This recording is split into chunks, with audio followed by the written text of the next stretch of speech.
esse tipo de reunião é bom porque a gente vê que não estamos sozinhos, que tem muitas pessoas vivenciando a mesma situação. E a outra coisa, que tem um número de profissionais que são extremamente competentes para a orientação do tratamento para a esclerose lateral amiotrófica. E o assunto de hoje é um assunto extremamente importante, né? A questão do tratamento em casa. E hoje é uma realidade que nós temos e que nós não tínhamos há um tempo atrás, né? O paciente com esclerose lateral amiotrófica, a indicação era ficar hospitalizado e foi um processo para tirar os pacientes de dentro dos hospitais e que pudessem estar em casa, né? Estar em casa sendo atendido é muito diferente de estar no hospital. Então a gente diz assim que o hospital é um ambiente muito estranho, né? As luzes acesas o tempo todo, principalmente quando se está numa unidade intensiva, de tratamento intensivo. E em casa a gente está ouvindo a conversa dos nossos familiares, a gente está sentindo o cheirinho da comida de casa, é diferente. A qualidade de vida é diferente. E a questão do home care é extremamente importante. Então, para continuar, nós vamos chamar a doutora Simone. Ela é a coordenadora do ambulatório de fisioterapia respiratória do setor neuromuscular da Unifesp, tem uma larga experiência no tratamento de fisiorrespiratória em esclerose lateral amiotrófica, e nós vamos ouvi-la agora. Obrigada, bom dia a todos, parabéns por estarem aqui, né, nesse sábado de frio, todo mundo acordou cedo, com coragem, né? Eu queria abrir a minha fala reforçando uma coisa que a Patrícia falou, que eu achei muito importante, eu não queria perder. Quando ela disse do home care, a importância da equipe estar em sintonia, estar sincronizada e estar coordenada por alguém. Porque o maior risco do home care é quando cada um sai fazendo o que dá na telha, né? Então, aí descoordena tudo.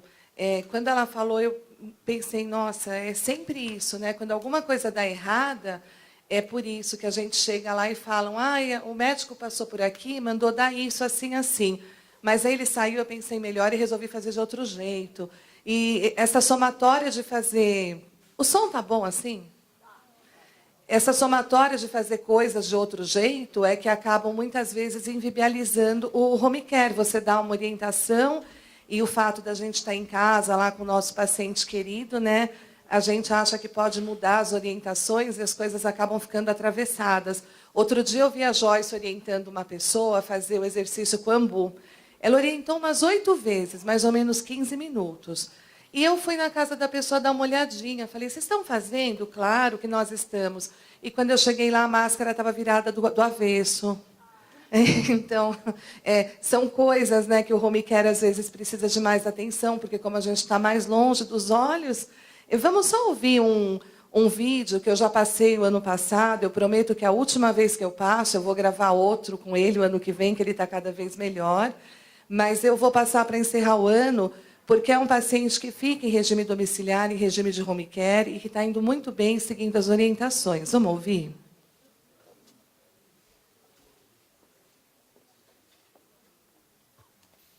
Oi, pessoal. A Simone me pediu para fazer o depoimento sobre a minha doença. A doença a ela, que também é conhecida como esclerose amiotrófica lateral, ou também doença dos neurônios motores. Então, tudo começou com uma dorzinha de garganta. Eu fiquei com uma dorzinha de garganta, fui tomando aquelas pílulas para garganta, mas não melhorava, eu procurei o médico. O médico fez uma porção de exames, pediu vários exames de laboratório e disse que eu não tinha nada. Aí eu não melhorava, fui em outro médico. O médico me examinou todo, pediu um monte de exames que eu levei, ele disse que não tinha nada.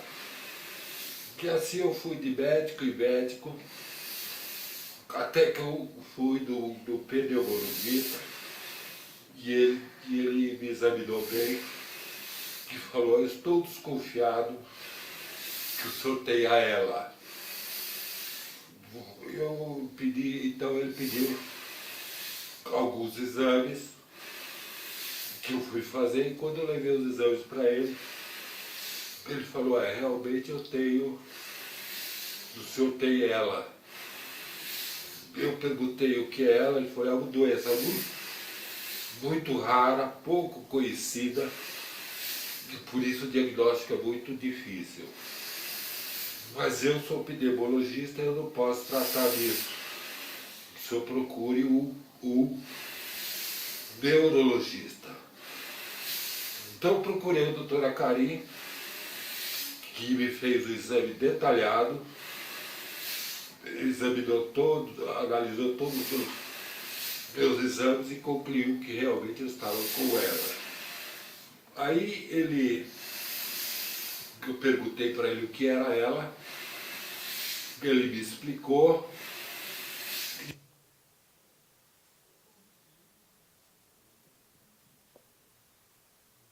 Então eu perguntei para o doutor Karim o que era a doença. Ele me explicou e depois começou a conversar comigo de muitos outros assuntos que eu achei que não tinha nada a ver com a minha doença. No final ele falou, que eu vou te tratar.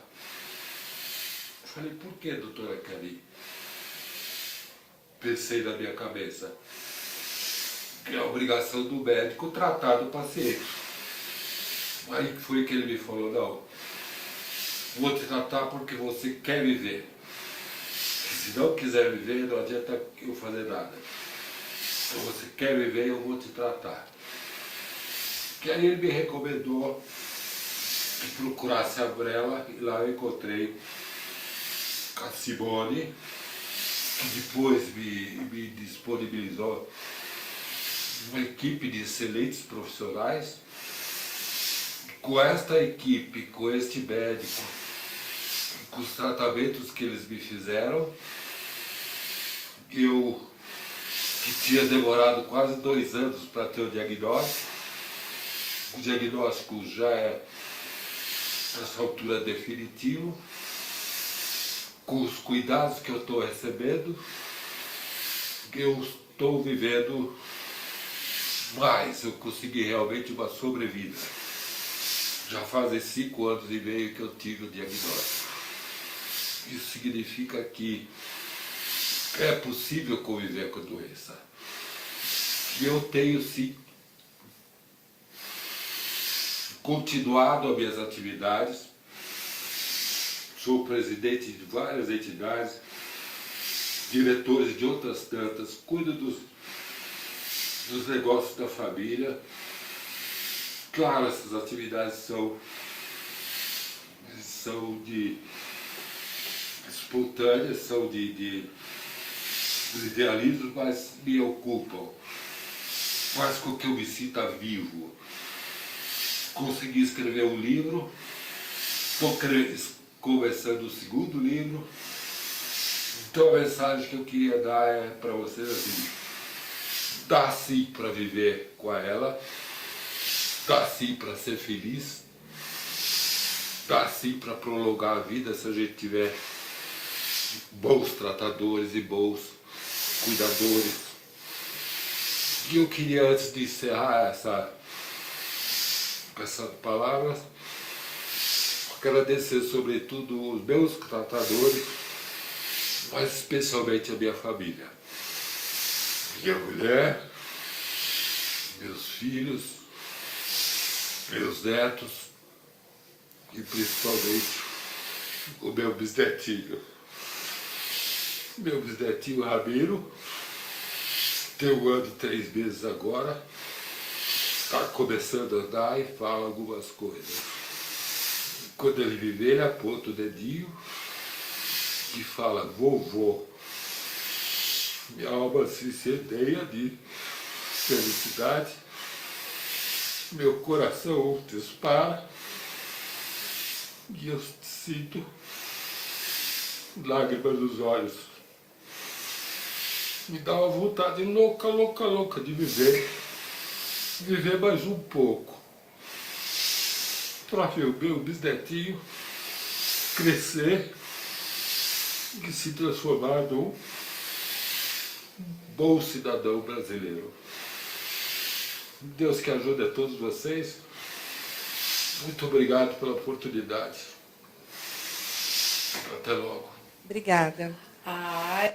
Eu quis dividir a minha aula com o seu Carlos, eu acho que ele tem mais a falar do que eu, porque ele é um paciente de esclerose lateral amiotrófica, é uma pessoa real, e ele está vivendo, sim, como ele disse, vivendo mais, de acordo com os tratamentos que ele recebe. Então, é uma mensagem de esperança, dizendo que quando a gente entra em tratamento, a gente sai da evolução natural da doença. E quando a gente sai da evolução natural da doença, o tempo não permite, ele não é mais determinado por nenhum prognóstico. O tempo é determinado pelo que tiver que ser, né? Como de todos nós. E é isso que a gente busca, principalmente no home care. Não é só sair da evolução natural da doença, mas é sair da evolução natural da doença com dignidade, com qualidade. Não adianta nada. Eu fico muito aborrecida quando eu chego em algumas residências e encontro o nosso paciente na cama, sem uma cadeira adequada, sem a possibilidade de sair da cama para a cadeira, de ir até a porta da casa, de ir até a sala assistir uma televisão. Eu acho que o home care ele tem que ter uma mensagem um pouco mais ampla. Não é para manutenção da vida, é para manutenção da qualidade de vida, né? Como o Abrão falou, que delícia sentir o cheirinho do café em casa, mas que delícia sentir lá na cozinha, né? Não adianta nada o cheiro do café na casa inteira e a gente sozinho no quarto, deitado na cama, vendo televisão o dia inteiro. Então, precisa buscar meios de alcançar essa qualidade de vida. Vocês viram que o seu Carlos usa o ventilador 24 horas. Ele já falou que esse vídeo aí já está chato, ele quer gravar outro para o ano que vem. Agora ele tem outra máscara que ele fala melhor ainda. Muitas vezes não dá certo usar a ventilação o dia inteiro, porque a máscara faz buraco no nariz, né? Buraco dentro do nariz, buraco na testa. Mas sabe por quê? Porque usa uma máscara só. E máscara não é igual chupeta, que você não pode jogar fora, que tem que usar a chupeta velha até a criança crescer. Máscara tem que ter um monte, uma dúzia. É para usar uma máscara a cada 2 horas. Vocês já ouviram falar que paciente acamado tem que mudar de posição no leito a cada 2 horas? Não é essa a orientação da enfermagem, do médico? Para não fazer o quê? Escara. E por que vocês acham que pode ficar com a mesma máscara no rosto 24 horas sem mudar de máscara? Não é? É o mesmo raciocínio. A cada 2 horas, uma máscara diferente. Isso é o ideal. Como a gente nem sempre consegue o ideal, pelo menos a cada 6 horas, uma máscara diferente. Tem que ter máscara para revezar, tá bom? Esse é o principal sucesso da ventilação não invasiva.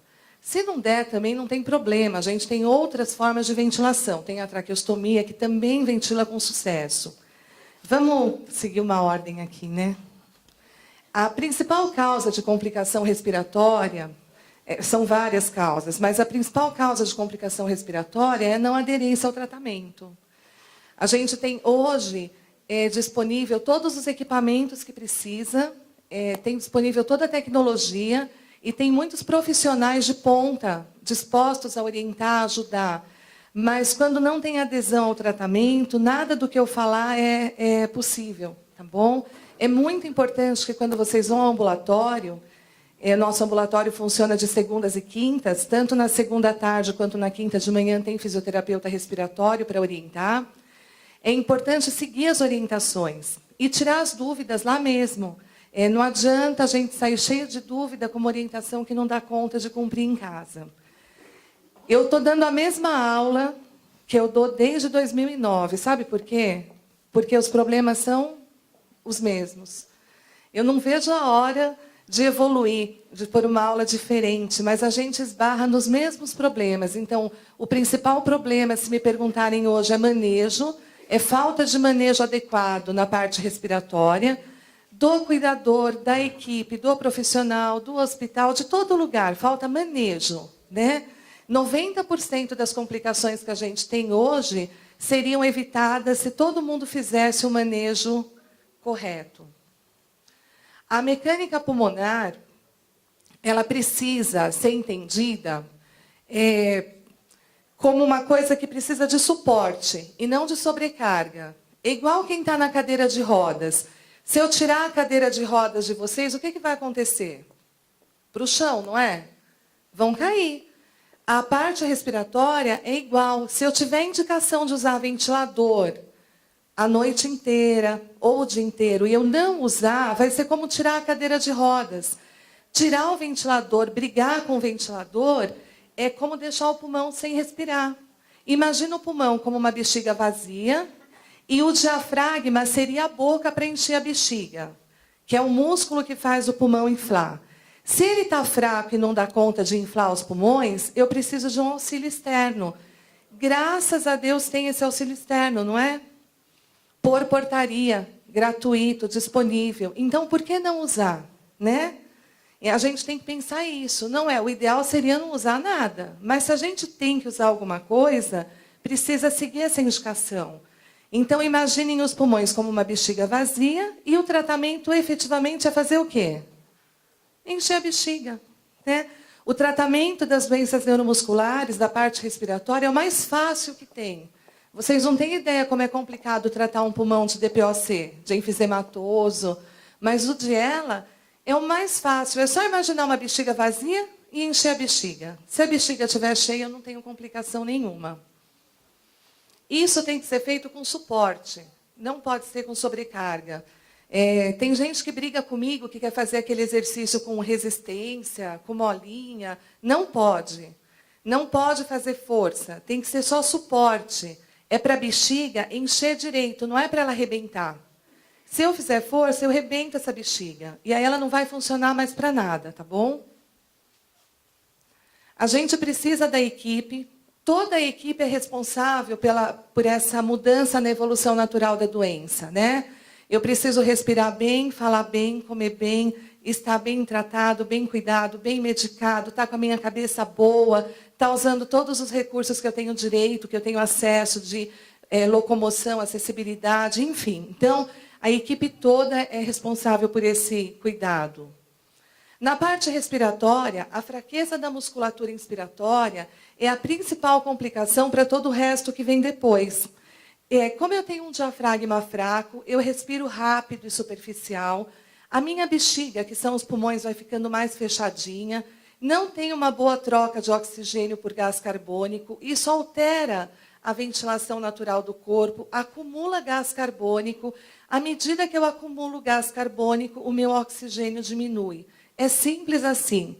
Então, uma bexiga vazia que não entra ar, não tem oxigênio. O oxigênio é o combustível para o resto do corpo, para os músculos, para os órgãos vitais, como o cérebro, coração, rim, fígado. Se eu não tenho oxigênio, eu começo a emagrecer, mesmo comendo direito, porque eu preciso tirar oxigênio de algum lugar e ele sai dos músculos, certo? E aí tudo começa a dar errado. Então, eu gosto de explicar esse processo para vocês entenderem qual é a causa. A causa é a fraqueza. Enquanto eu não consigo efetivamente resolver essa causa, eu preciso tratar essa fraqueza. O que essa fraqueza faz? Não me deixa encher os pulmões direito. Então, eu vou encher de outra forma. É simples, não é? Mas não é. Ninguém faz. Não sei por quê. Então, assim acontece, né? Eu tenho um distúrbio ventilatório restritivo, que é a minha bexiga vazia, piora durante a noite, eu vou ficando com uma falta de ventilação crônica e acabo falindo a minha musculatura ventilatória. Esse é o caminho das pedras. O que eu posso sentir? Esse slide é um slide de sintomas que vocês possam ter, caso o profissional que acompanhe vocês não esteja percebendo que a musculatura está fraca, tá bom? Então, eu posso ter cansaço, falta de ar, dor de cabeça de manhã que passa sem remédio, aquela dor de cabeça que você acorda, começa a respirar, depois de 15 minutos ela acabou. Não tomou nenhum remédio, ela acabou. Essa que a gente está procurando. Essa dor de cabeça quer dizer o quê? Que eu respirei mal a noite inteira, faltou oxigênio no meu corpo, acumulou gás carbônico, ele fica acumulado na minha testa, na região da testa, do lado do olho. Quando eu acordo, está doendo. Eu começo a respirar, eu vou lavando esse gás carbônico e eu melhoro, tá bom? Muito sono durante o dia, distraído, com pesadelo e emagrecendo. Tudo isso é sinal de que durante a noite eu não estou respirando direito. Eu estou sofrendo de hipoventilação noturna, que piora naquele sono profundo que é o sono REM. Certo? Se eu não perceber isso logo, mais para frente, eu vou estar com os pés inchados, irritado, não vou estar querendo namorar, que é a melhor parte da vida, vou estar cheio de dor no corpo, com a memória ruim, até com dificuldade para fazer xixi e cocô. Tá? Quando eu percebo e trato essas coisas aqui, nesta primeira fase, é onde eu tenho ganho, onde eu mexo com a evolução natural da doença, onde eu vou ter anos lá na frente para comemorar. Quando eu não percebo nada disso, ou não quero tratar, eu perco esse momento, e num segundo momento, que é aqui, eu já não vou ter ganhos, eu não vou alterar a evolução natural da doença. Aqui eu só vou melhorar a qualidade da falta de ar. Tá? É como apagar um incêndio e deixar o prédio todo cinza. Então, a gente precisa tratar antes. Esse slide quer dizer que o tratamento tem que ser precoce. Desculpe, só um minutinho. É que eu queria ver se é daqui, um carro com a placa DP de pato A 5895, que está em frente a um local que não é permitido. É daqui DPA 5895. Precisa tirar, que acho que está em frente a uma garagem.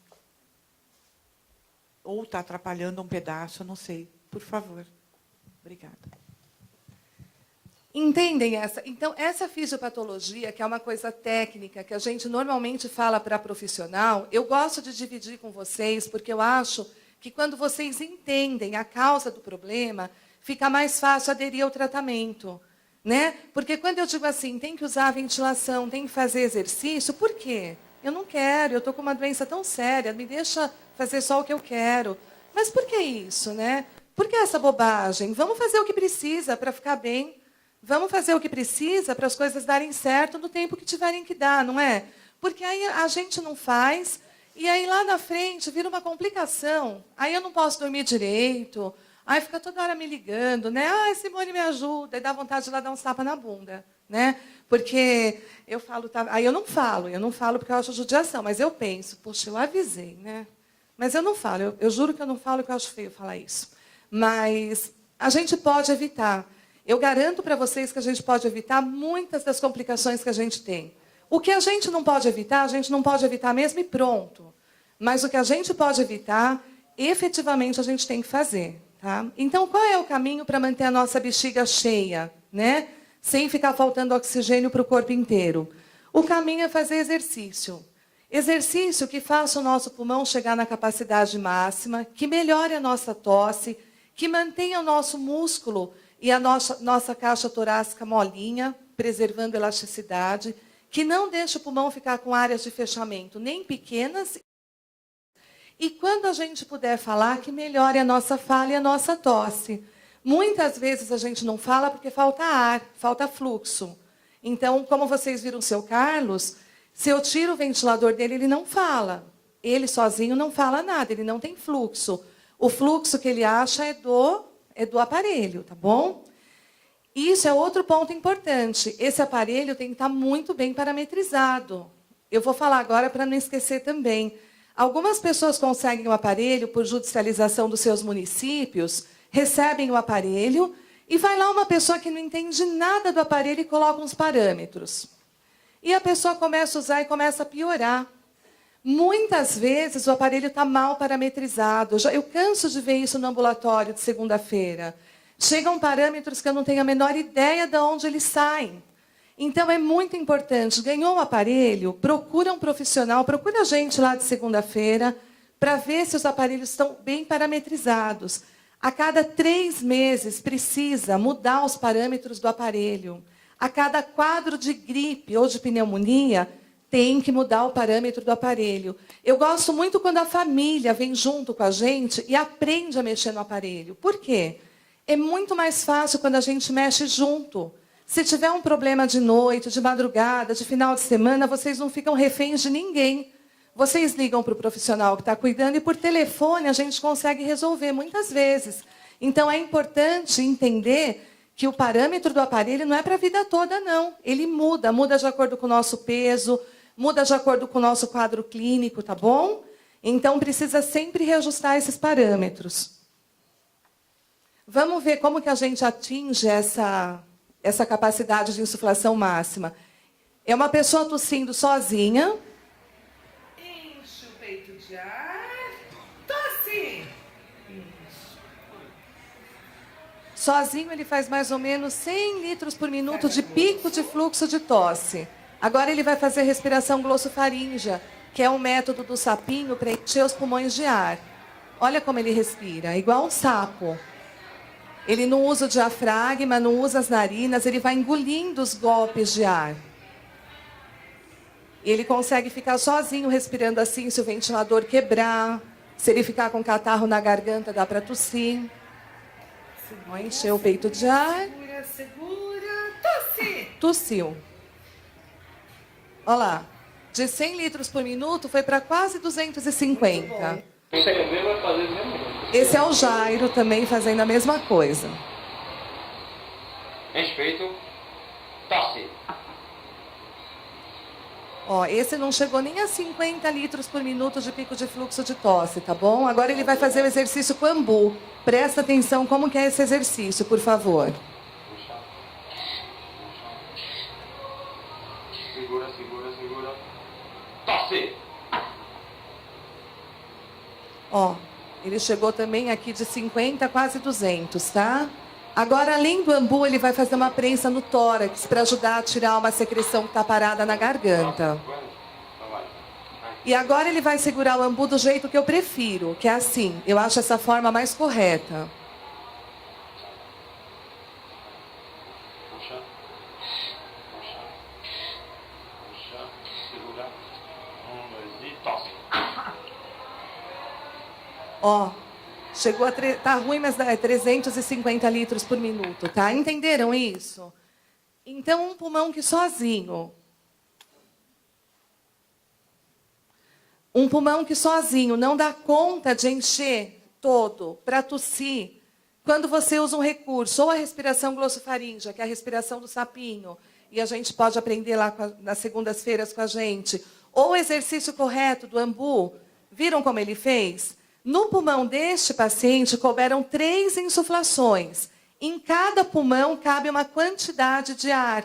Tem pulmões que cabe 2 insuflações, tem pulmões que cabe 4, tem pulmões que cabe 5.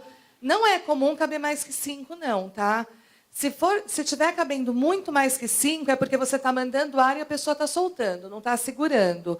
E aí tem uma outra técnica para fazer. Quando alguém não tem o fechamento da garganta, o fechamento glótico, a gente manda o ar mais rápido do que a pessoa possa devolver o ar.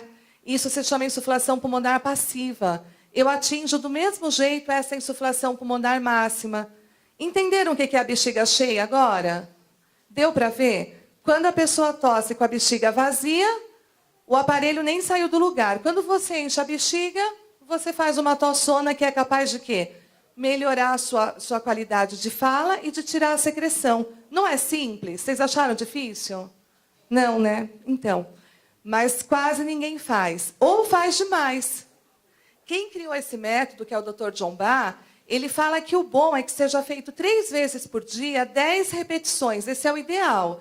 Eu sempre peço para fazer em 2 de 10. Mas outro dia uma pessoa estava fazendo 90. 90 vezes 5 insuflações são 450 insuflações por dia. Se eu tenho um problema de saúde, que eu preciso conservar energia, que eu tenho que preservar a fadiga, eu posso gastar todo esse tempo só enchendo os pulmões? Não, né? Se eu preciso disso, eu preciso de quê? Fazer o exercício e depois ir para o ventilador, né? Vai passar o dia inteiro fazendo ambu? Pensa bem, tem tantas outras coisas para fazer, não é? Então, a gente tem que saber dosar o exercício também, tá?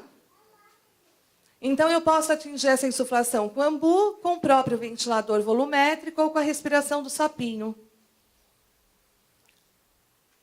Quando eu preciso de mais, eu preciso de um ventilador. Aí eu tenho uma avaliação respiratória, que ela é feita a cada 3 meses, para determinar se eu preciso usar o ventilador ou não. Quando eu uso o ventilador, eu começo usando no período da noite, que é onde ocorre aquela hipoventilação noturna que eu falei, certo? Quando no período da noite não for mais suficiente, eu começo usando alguns períodos durante o dia. Quando eu ficar cansado ainda usando assim, eu passo a usar o dia inteiro, problema nenhum. Aí vocês usam igual o seu Carlos que eu mostrei. Uma máscara de nariz e boca para dormir, para o ar não escapar. Uma máscara só de nariz para usar durante o dia, para poder falar, para poder comer, para poder ter uma interação melhor com as pessoas. E revezando muitas máscaras, tá? Isso não é um problema, isso é uma solução, tá certo? Existem ventiladores pressóricos, existem ventiladores volumétricos, existem ventiladores que são indicados para traqueostomia. Existem outros que não são ideais para traqueostomia, então a gente também tem que tomar cuidado com isso. Os ventiladores que não são ideais para traqueostomia, a gente tem que solicitar via judicialização, porque ainda não estão disponíveis nos concessores, tá bom? Eu não acho que judicializar seja a melhor forma de fazer as coisas, mas quando se trata de vida imediata, é a forma possível.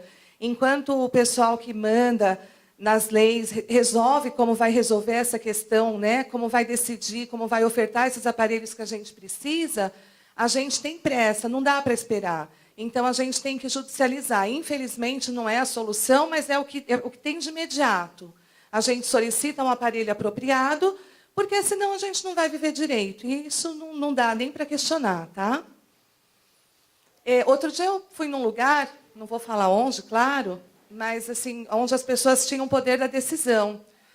E eu percebi que elas não entendem nada de ventilação. Nem de ventilação, nem dos ventiladores que vocês precisam, que a gente precisa, nem das nossas necessidades. Então, nós ainda precisamos caminhar com as nossas pernas, brigando mesmo, porque se depender ainda da organização de cima, a gente não vai conseguir. Estou acabando.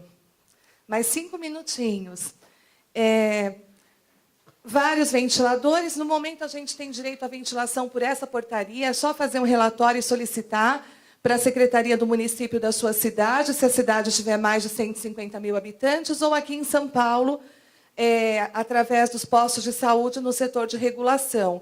Mas aí vocês me procuram o pessoal da Brela, que a gente orienta melhor isso tudo, tá? Vários tipos de máscara para revezar, como eu falei para vocês. Cada paciente tem que ter aí máscara para revezar a cada 6 horas. Oxigênio, que é o cuidado crônico, né? Que muita gente chega no hospital e fala que não pode receber oxigênio. Se tiver com o pulmão cheio de secreção, se tiver com pneumonia e tiver em ventilação mecânica não invasiva, junto com o ventilador, pode. O que não pode é chegar no hospital com falta de ar, sem o ventilador e receber oxigênio, tá bom? Então, tem que ter essa carteirinha, que a carteirinha explica por que não pode receber oxigênio puro e quando pode receber junto com o BIPAP, porque senão vira uma histeria, as pessoas ficam histéricas no hospital. Porque, às vezes, você está com o pulmão cheio de secreção, está com pneumonia, precisa ventilar, mas também precisa oxigenar. Aí pode usar oxigênio. Acabou a pneumonia, tira o oxigênio e fica só com o ventilador. O que não pode acontecer é o que eu vi outro dia numa residência. Estava lá 2 aparelhos de ponta caríssimos, o preço de um carro zero, e a paciente usando na traqueostomia uma máscara de oxigênio o dia inteiro.